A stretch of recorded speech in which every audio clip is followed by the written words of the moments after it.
बिस्मिल्लाहिर्रहमानिर्रहीम। अस्सलाम वालेकुम दोस्तों, कैसे दोस्तों। उम्मीद करता हूँ कि मेरे तमाम दोस्त खैरियत से होंगे। दोस्तों मैं आपका भाई शौकत शाह और तुसी देख रहे हैं शौकत गोट फार्म।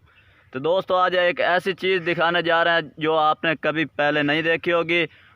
हज़रत मोहम्मद मुस्तफ़ा सल्लल्लाहु अलैहि वसल्लम का नाम बकरे के ऊपर आपने पहली दफ़ा ही इंशाल्लाह देखना होगा। वीडियो एंड तक देखनी है इंशाल्लाह। तो बकरा चेक करने है और वीडियो शुरू करने पहले सारी छोटी जी गुजारिश है कि जिन्हें दोस्तों आज तक साढ़े चैनल सबसक्राइब नहीं किया साढ़े चैनल सबसक्राइब करें, नाल घंटे भी प्रेस करें ताकि हर नवी आने वाली वीडियो साड़ी तुहाडे तक आसानी पहुँच रहे।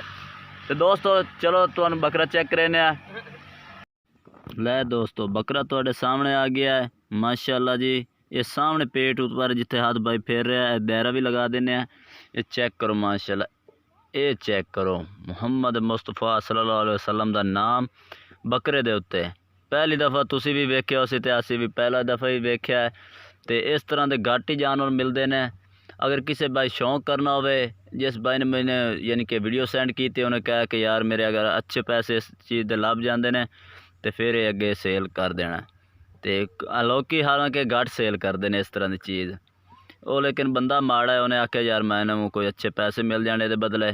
तो खुशी की गल ये कि ये माह रमज़ान के पहले रोज़े नूं ही जन्म होया इस बच्चे का बकरे का।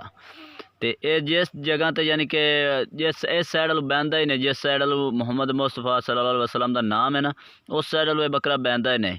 वो भी तुहानूं चेक करा दे भी है। ये जनाब तुम चेक करो इस साइड बकरा बहता भी नहीं, इत्थे थोड़ी उम्र घट है।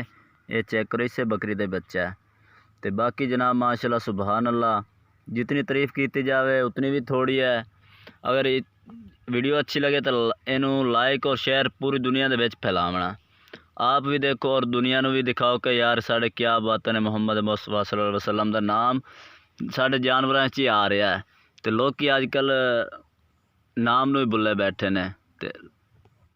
बाकी जितना हो सके शेयर करो। अगर किसी भाई ने चाहिए राब्ता नंबर अपना स्क्रीन पर चल रहा है तो राब्ता करके लोकेशन हासिलपुर इस तरह मैं आप भी पहली दफ़ा ही देखे जानवर माशाल्लाह चेक कर सकते हैं। तुसी भी पहली दफ़ा ही देखो होना इतना जानवर है। नाम किसी जानवर दे विच ते नाम लेकिन इस जानवर जहर नजर आ रहा है यार हलाल है और बंदे जिसनु चेक कर वो भी आख सके यार क्या बात है सुभान अल्लाह। साफ जहर कोई प्रिंट लिखा हुआ नहीं, कोई गल नहीं, कोई बात ही पाया जाता है। अगर आके तुसी देखना चाहो तो लाइक करना है, शेयर करना जितना हो सके। दोस्तों वीडियो अच्छी लगे तो लाइक करना है, जितना हो सके फैलाना।